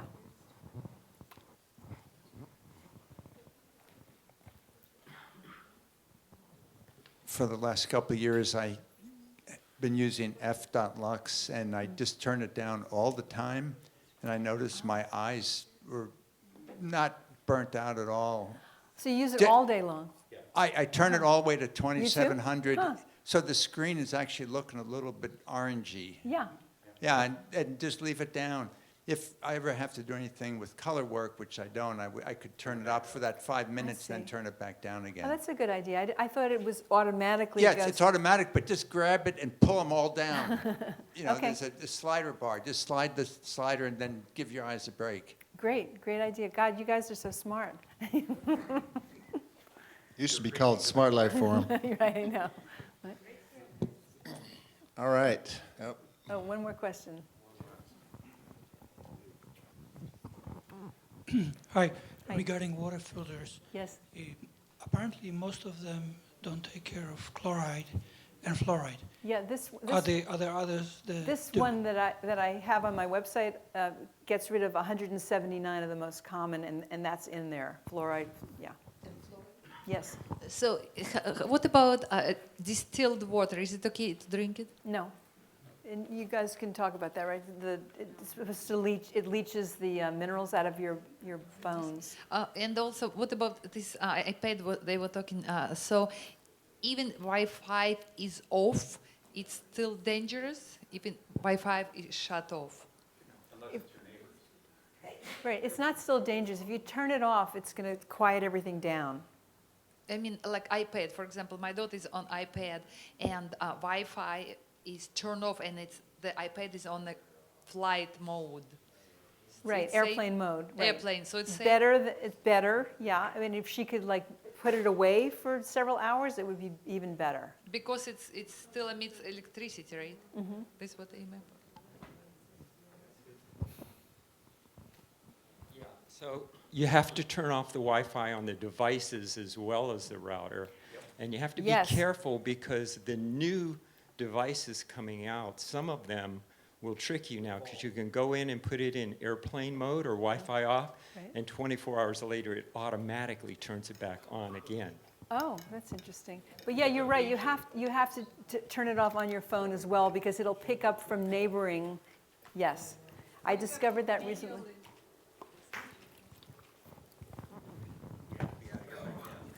Most cell phones work by demand. If you have your cell phone buried in your pocket and you're sitting in the car, the cell phone keeps increasing the power till it gets the tower.